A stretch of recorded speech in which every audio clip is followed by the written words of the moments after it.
mais. Feliz sábado. Feliz sábado.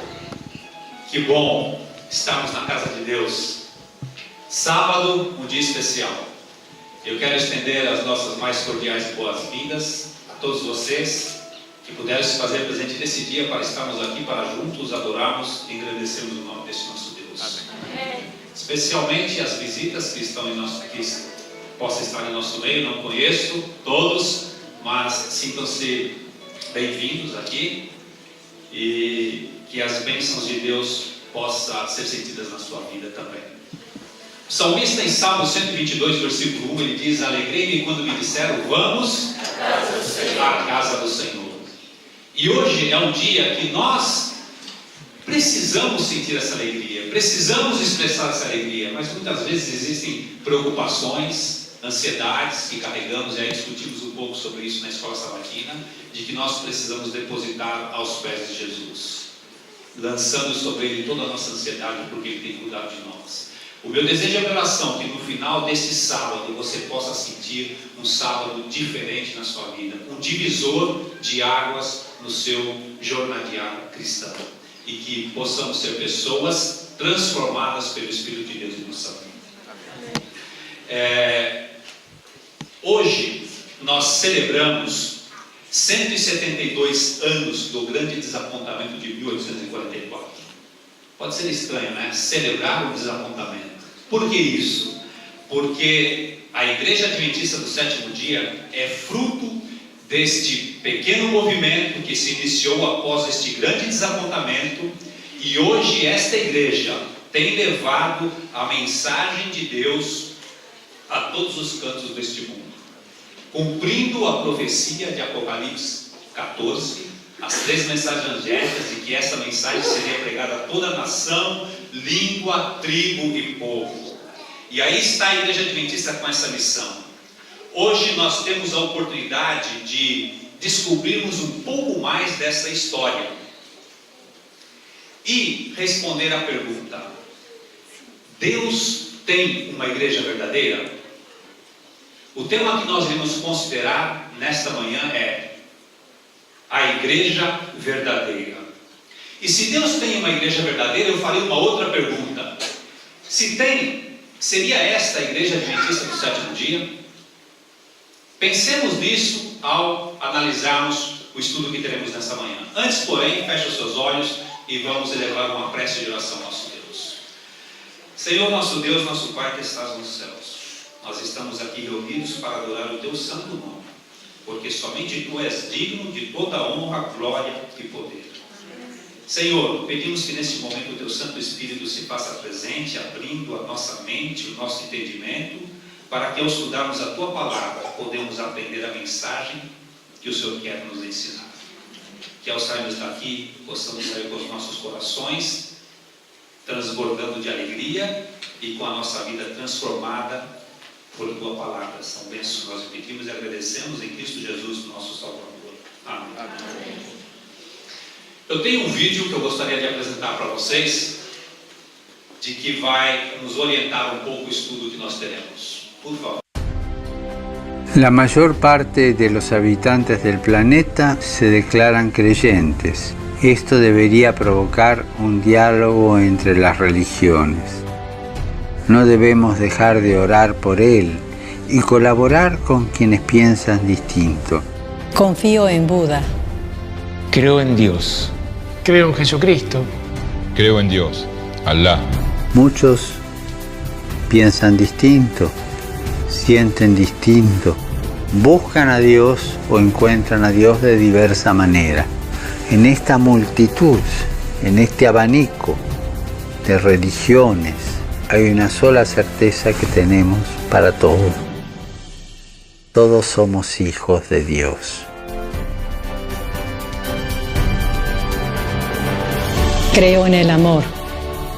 Creo en el amor. Creo en el amor. Creo en el amor. Confío en vos para difundir mi petición de este mes. Que el diálogo sincero entre hombres y mujeres de diversas religiones conlleve frutos de paz y justicia. Confío en tu oración.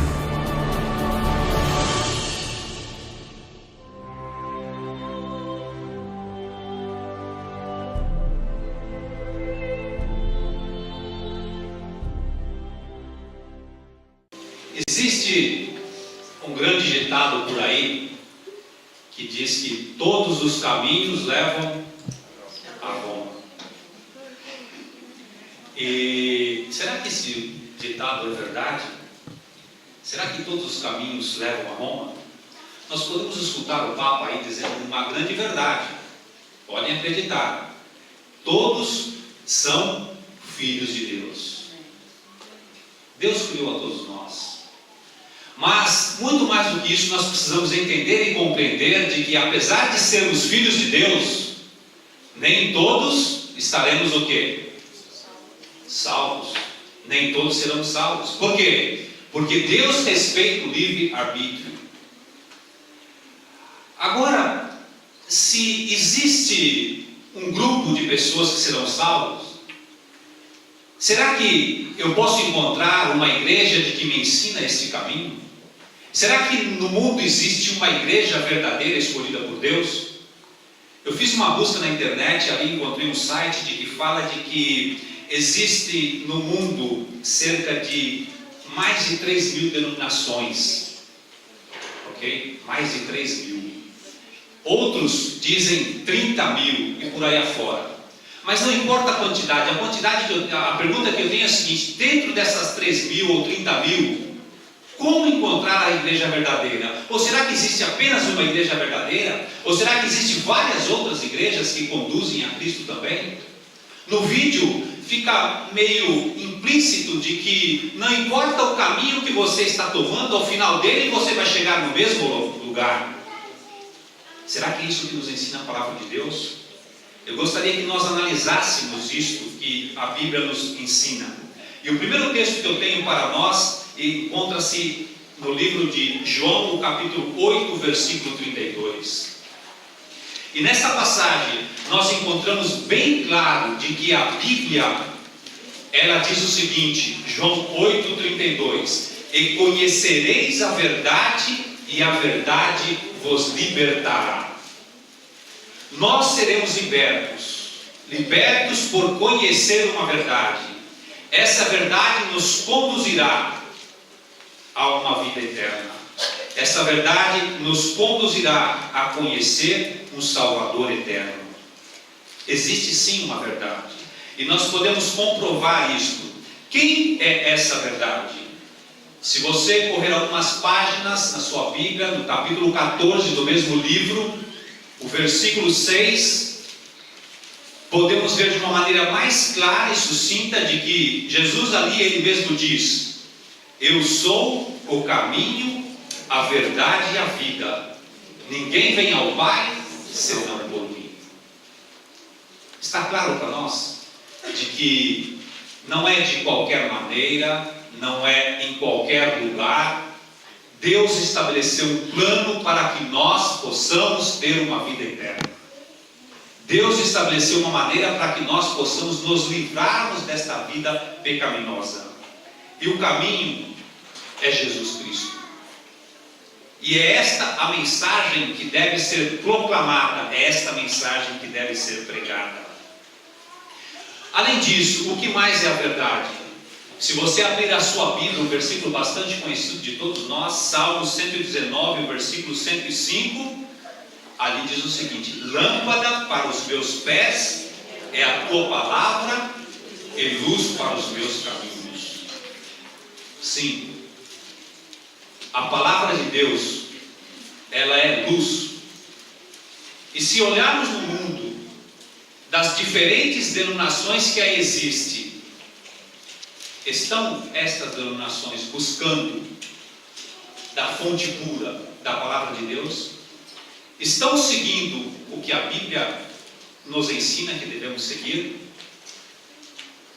Se nós analisarmos e estudarmos, nós encontraremos a resposta para saber se Deus tem uma igreja verdadeira nessa terra.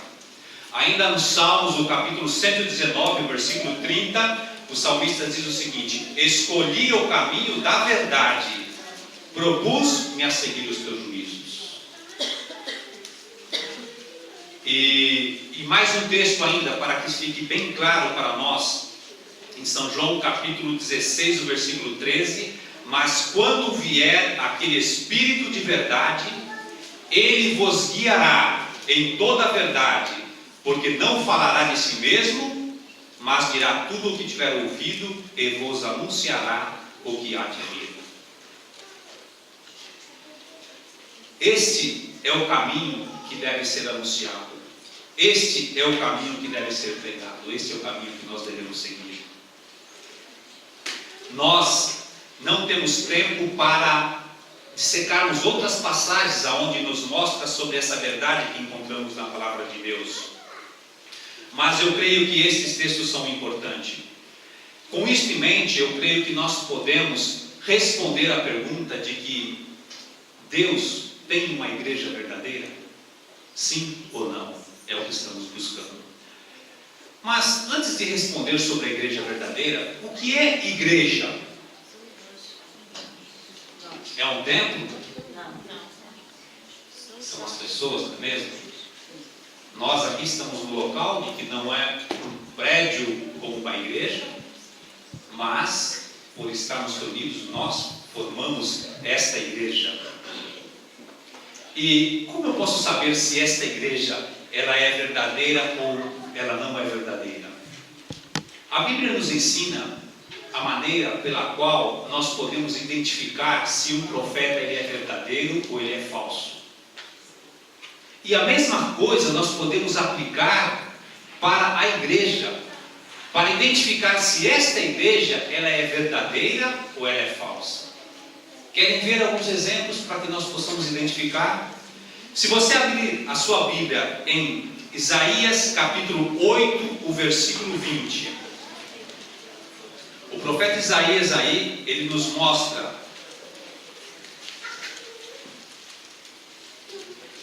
alguns indicativos de que se nós estamos na igreja verdadeira ou não.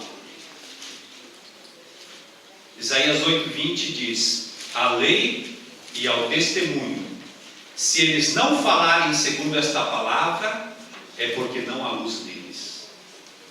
Se nós somos essa igreja, se nós somos uma igreja, o que nós estamos falando? O que nós estamos pregando? O que nós estamos proclamando? Está de acordo com a palavra de Deus? Vivemos e falamos? Ou somente falamos e não praticamos aquilo que falamos? Então, se eu quero encontrar uma igreja para saber se essa igreja é verdadeira, o que ela fala está de acordo com a palavra de Deus? Se sim, é um dos testes de que essa igreja pode passar para se qualificar como a igreja verdadeira de Deus. Mas tem mais, não é só esse. Abra agora em Tiago, o capítulo 2 e o versículo 10. Ali nós encontramos uma outra característica da igreja verdadeira de Deus. Tiago 2:10. Eu estou correndo um pouquinho porque me deram pouco tempo na prova. É isso, não? Mas tudo bem, vamos lá. Tiago 2:10 diz o seguinte: porque qualquer que guardar toda a lei e tropeçar em um só ponto se torna culpado de todos. A religião pura e verdadeira não é a religião que se adapta ao meu estilo e maneira de ser. Essa não é a religião pura e verdadeira. Mas a religião pura e verdadeira é aquela onde eu me submeto aos reclamos da vontade divina. Se Deus está pedindo que eu me porte dessa maneira, não importa quais são as consequências que eu enfrentarei na minha vida, a minha disposição, a minha atitude tem que ser assim diz o Senhor, e assim eu vou fazer. Portanto, uma outra característica da igreja verdadeira é a igreja que se submete inteiramente à vontade de Deus. E podemos ainda encontrar em Apocalipse no 14, versículo 12, uma terceira característica deste povo, uma terceira característica deste grupo, desta igreja, que a qualifica, que a classifica como igreja verdadeira. E ali diz o seguinte: aqui está a paciência dos santos, aqui estão os que guardam os mandamentos de Deus e a fé em Jesus. E se formos para a última característica, não que não existam mais, existem, mas as principais, em Mateus, o capítulo 7 e o versículo 20, ali diz o seguinte: portanto, pelos seus frutos o conhecereis. Sim, Deus, Ele tem uma igreja verdadeira. E se nós olharmos através da história, Deus sempre teve uma igreja em todas as épocas da história deste mundo. Deus aí teve os patriarcas que mantiveram a palavra da verdade. Deus chamou Noé, Deus chamou Abraão, Deus chamou a nação de Israel. Por fim, Deus mandou Jesus a este mundo para mostrar e para redimir o povo do seu pecado. Nós podemos ver ao longo da história a igreja primitiva, a igreja apostólica, a igreja primitiva. Nós podemos ver um período na história aonde esta igreja de Deus, ela foi transportada para o deserto. No período negro da história, onde a igreja foi perseguida, as Bíblias foram queimadas, de que o mundo entrou em um negro espiritual onde eles não tinham referência. Deus preparou um lugar para que a igreja pudesse ser amparada, ser acolhida. E a igreja de Deus esteve por um período de 1260 anos, para onde Deus mandou a mulher fugiu para o deserto. Em Apocalipse capítulo 12, o versículo 6, diz o seguinte: e a mulher fugiu para o deserto, onde já tinha lugar preparado por Deus, para que ali fosse alimentada durante 1260 dias. Nós não temos tempo para trabalharmos essa profecia, mas essa profecia ela está inserida dentro do contexto de Daniel capítulo 8, o versículo 14, onde diz: até 2.300 tardes e manhãs e o santuário será purificado. Essa profecia, Daniel, ele teve a interpretação de alguns acontecimentos, mas chegou num determinado momento de que o anjo ele se volta para Daniel e diz o seguinte para ele: Daniel, fecha as palavras deste livro para o tempo do fim. Ele não teve a oportunidade de conhecer as últimas coisas que sucederiam nesta profecia. Mas Deus, Ele não deixa o seu povo em trevas. Em Amós, no capítulo 3, no versículo 7, Deus diz ali: certamente o Senhor Deus não fará coisa alguma sem ter revelado o seu segredo aos seus servos, os profetas. Nós sabemos que por volta de 1844, período esse onde, quando estudamos na profecia, se cumpriu, se encerrou essa profecia das 2.300 tardes de manhãs. Ela iniciou-se no ano de 537 a.C. e se estendeu até 1844, e ali essa profecia se encerrou. Mas nós sabemos que nos momentos antes, esta profecia que estava por tempo velada, ela foi revelada para as pessoas que começaram a pesquisar e entender o significado dessa profecia. E nós podemos ler em Apocalipse, no capítulo 10, o versículo de 7 a 10, de que isto também já havia sido profetizado, de que as pessoas iriam o quê? Entender o significado dessa profecia. Apocalipse, no capítulo 7, de 7 a 10, diz o seguinte, versículo de 7 a 10. E a voz 10, 7 a 10. Capítulo 10, encontraram? 7 a 10. E a voz que eu do céu tinha ouvido tornou a falar comigo e disse: vai e tomo o livrinho aberto da mão do anjo que está em pé sobre o mar e sobre a terra. E fui ao anjo dizendo: dá-me o livrinho. E ele disse: toma-o e come-o, e ele fará amargo o teu ventre, mas na tua boca será doce como mel. E tomei o livrinho da mão do anjo e comi-o. Na minha boca era doce como mel, e havendo comido, o meu ventre ficou amargo.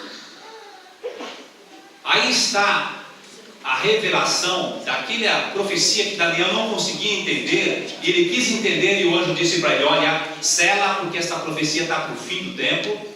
Foi nesse momento de que, momentos antes de 1844, de que a igreja de Deus, o povo de Deus reunido, começou a pesquisar para tentar entender as coisas que estavam acontecendo, e ali eles chegaram à conclusão de que Jesus voltaria em 22 de outubro de 1844. Quer você escutar uma notícia melhor do que essa? Jesus está voltando, que alegria! As pessoas se prepararam, venderam as suas coisas, colocaram a sua vida em ordem, aguardando Jesus. Jesus está voltando. Aquele livro de que ele tomou, comeu, era doce ao seu paladar. A mensagem estava clara, estava revelada, era a volta de Jesus. Mas passou-se 22 de outubro de 1844, Jesus não voltou. Aquele livrinho que eles estudaram, que eles entenderam que era a volta de Jesus, que era doce, tornou-se o que agora? Amargo. Que desapontamento. Jesus não veio. Mas, querido amigo, Jesus, ele está com os dirigentes, estudantes da palavra de Deus. E nós sabemos de que, apesar desse amargo desapontamento, um grupo quis entender o porquê. Esse grupo se reuniu e, através de súplicas e rogos, oração e jejum, eles receberam a orientação de Deus. Hoje, Deus tem uma igreja na terra. A Igreja Adventista do Sétimo Dia é fruto deste movimento, deste grupo de pessoas que começaram a estudar e encontrar aonde eles tinham falhado. E eles puderam entender de que a profecia mencionava a passagem do lugar santo para o santíssimo, do santuário celestial. E de que nesse momento não significava a volta de Jesus. E essas pessoas deram então início a este movimento. Deus tem sim uma igreja. Essa igreja de que ela proclama as 3 mensagens angélicas. É o distintivo da igreja adventista, onde a primeira mensagem é proclamar a este mundo de que nós devemos temer a Deus e dar-lhe glória. Nós devemos adorar aquele que fez os céus, o mar e a terra e as fontes das águas. Esse é o Deus que nós devemos adorar. Essa é a mensagem que nós devemos pregar. Mas nós não devemos pregar somente esta mensagem. Nós devemos pregar uma segunda mensagem de que o anjo nos adverte, de que caiu a grande Babilônia.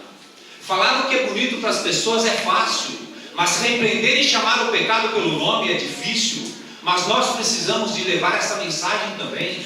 Repreender as pessoas que estão envoltas em trevas espirituais, em doutrinas de que não são a doutrina da palavra de Deus. Temos que proclamar essa mensagem. E a terceira mensagem ainda é dizer para essas pessoas de que se alguém adora a besta e a sua imagem, esse tal beberá do vinho da ira do furor de Deus. Estas são as mensagens de que, como igreja distintiva, nós estamos aqui para pregar. A igreja adventista é a igreja verdadeira? Eu creio piamente que sim. É a única igreja? Não se engane. Deus ainda tem um povo que está esparramado e que nós chamamos de igreja invisível. Nós não conhecemos, nós não vemos, mas existem muitas outras pessoas que estão no seu conhecimento, na sua limitação, seguindo e obedecendo a Deus, e o momento chegará aonde este grupo de pessoas se unirão à igreja triunfante, aonde a profecia se cumprirá. Sai dela, povo meu. E aí eu imagino nem igreja adventista haverá um grupo de pessoas sim, que creem em Deus, que aceitam o seu sacrifício e que, movidos e imbuídos pelo Espírito Santo, testemunharão em toda e qualquer situação o que Cristo fez por sua vida. Que nós possamos estarmos preparados e que dia a dia tenhamos a certeza dessa nossa salvação em Cristo Jesus. Que Deus abençoe a cada um de nós, eu desejo a minha oração. Amém.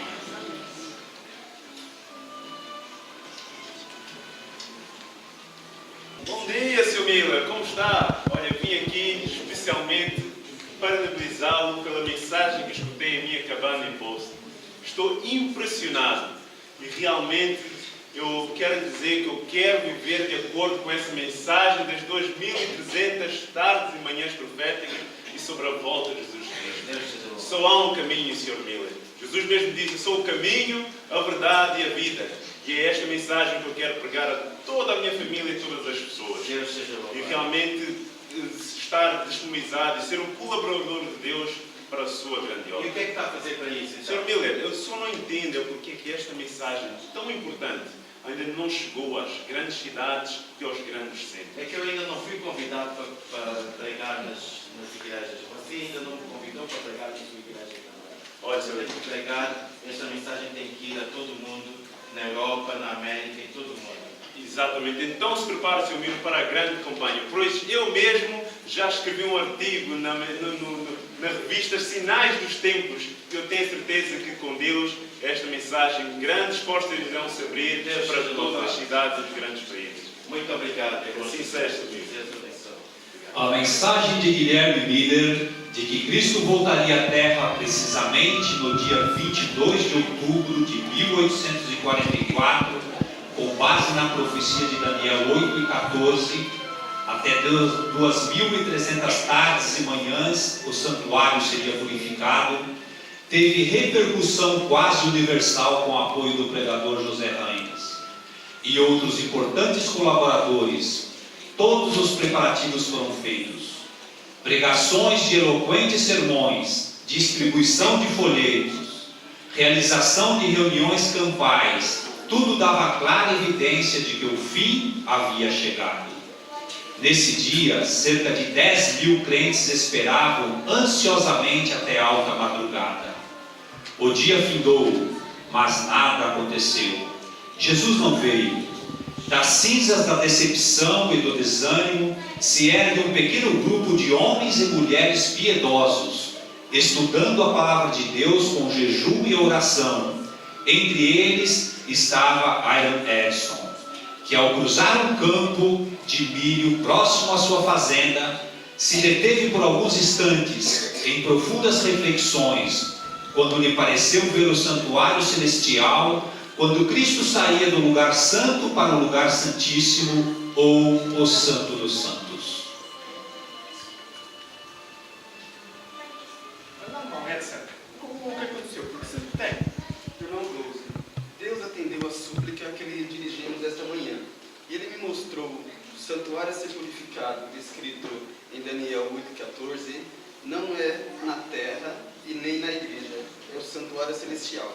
De acordo com Hebreus capítulo 8 e 9, Cristo passou para o segundo compartimento do santuário, ou seja, para o Santo dos Santos, em 22 de outubro de 1844, iniciando-se então o juízo pré-advento, ou seja, o juízo investigativo. O irmão Miller estava certo com relação à data, ele somente errou na interpretação. Tudo bem, irmão. Vamos examinar o assunto até compreendê-lo profundamente. Se não houver dúvida alguma, escreverei um artigo especial aqui na revista para que possamos convocar as principais lideranças, fazendo um congresso e explicando tudo.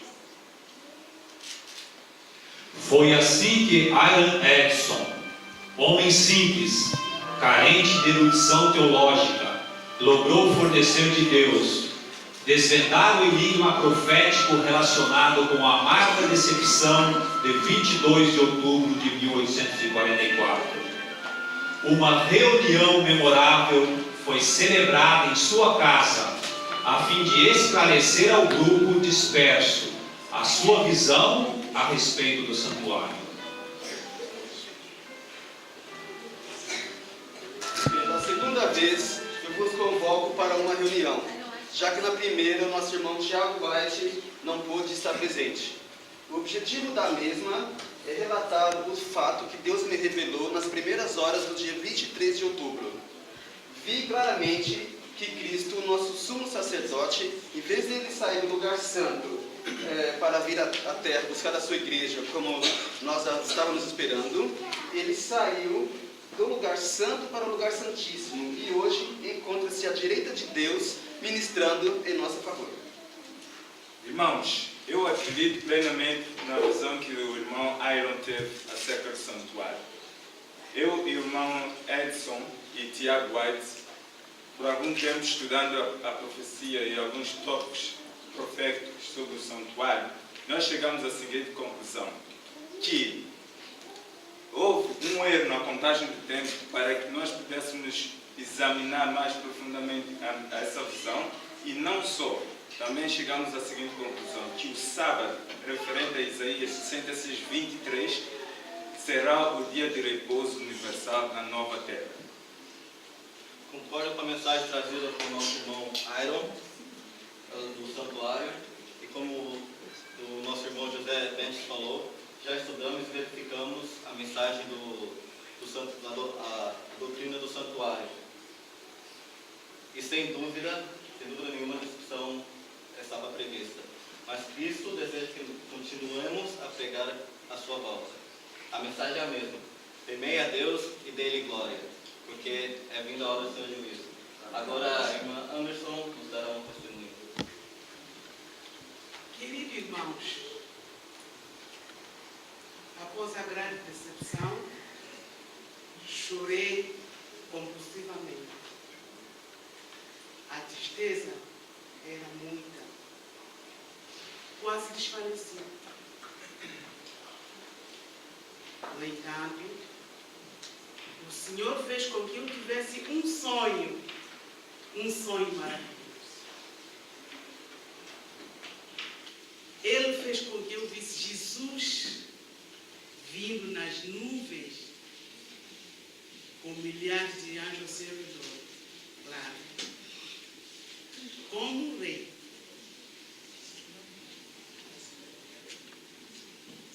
E como um rei,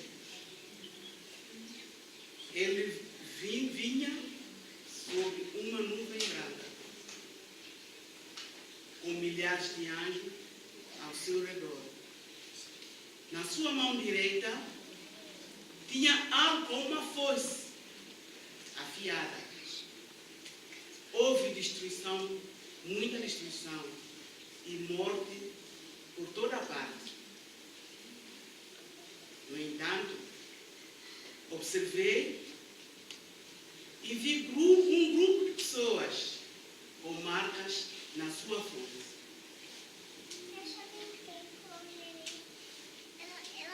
Tinha marcas na sua fronte e que não sofreu dano algum. E foram todos salvos. Com isso, acordei. Senti-me aliviada da angústia da qual tinha passado. Irmãos, isso é uma prova de que Deus ainda está conosco. Para terminar essa reunião, vamos terminar com uma peça da nossa irmã David. Oremos. Ó Deus, nós te agradecemos pela fé que nos concede, pelo entendimento, pela paz que nós desfrutamos. Apesar da grande decepção, estamos felizes hoje pelo entendimento da doutrina do santuário. Ajuda-nos a manter a nossa fé firme sem vacilar até cruzarmos os portões da cidade celestial. Por isso te pedimos em nome de Jesus. Irmãos, vamos pregar a mensagem do advento a todo mundo. Basicamente, este pequeno grupo de verdadeiros cristãos, formado por Tiago, Senhora Reis, Iron Edson, O. Close, Joseph Bates, Ellen White e outros, além dos fiéis remanescentes de Filadélfia, deram origem à igreja de Laodiceia, povo do julgamento, hoje representada pela Igreja Adventista do Sétimo Dia, responsável pelo último convite divino dado à humanidade. Sai dela, povo meu, para que não sejais participantes dos seus pecados e para não incorrerem nas suas pragas. Apocalipse 18:4. Jesus está voltando. Deve ser a mensagem anunciada pelo último remanescente. Bom dia, irmãos. Estamos aqui reunidos novamente na casa da nossa irmã Reines para desvendar o mistério que nos envolve sobre a volta de Jesus. Sejam bem-vindos. Queridas irmãs em Cristo, precisamos orar mais e ter muita fé em Deus. De acordo com a Bíblia, em Amós 3:7, o Senhor não fará coisa alguma sem primeiro desvendar o seu segredo aos seus servos profetas. Sem dúvida nenhuma, Deus esclarecerá o que aconteceu com a profecia que apontava para a vinda de Jesus de 22 de outubro de 1844. Estamos de acordo, irmã Reis. Pode orar conosco. Posso sim, Ellen. Podemos estar de joelho? Eu começo e tu continuas. Tudo bem. Ó Senhor Deus, por favor, atenda a nossa humilde oração. Ajuda-nos, Senhor, a entender as palavras contidas e pregadas pelo Senhor Dia. Senhor Jesus, estamos tão tristes. Por que o Senhor não veio?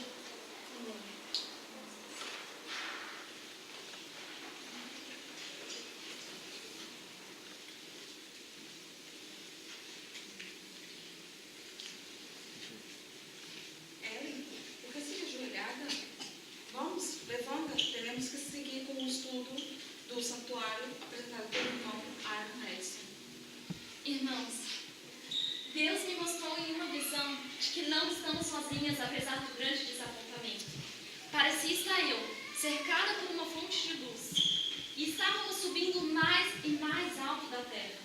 Voltei-me para ver o povo do advento no mundo, mas não pude achar. Então ouvi uma voz que me disse: olhe novamente, e olhe mais para o alto. Com isso, olhei e vi um caminho reto e estreito, e o povo do advento estava neste caminho. Eles estavam viajando para uma cidade que ficava na outra extremidade. E tinha uma luz colocada por detrás, no início do caminho, que proporcionava claridade por toda a extensão onde o povo caminhava. De repente, a luz desapareceu. E o Senhor estava diante do povo. Aqueles que permaneceram, o olhar fixo em Jesus, não tropeçaram. Mas aqueles que ficaram murmurando: a cidade está muito longe, ficaram em densas trevas.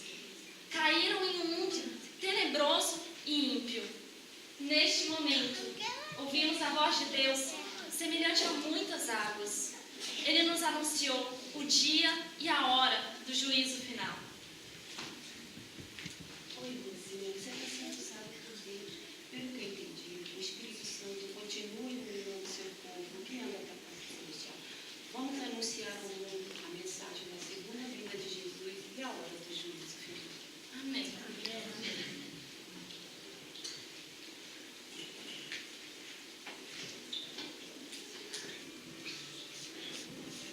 Eu convido a congregação para que se coloque em pé para concluirmos com uma palavra de oração.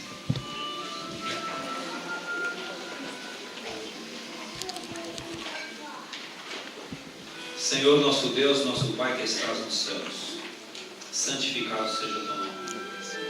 Obrigado a Deus porque na tua infinita sabedoria e misericórdia tu guiaste, conduziste este povo para que pudesse entender e compreender a tua verdade revelada há muitos anos atrás.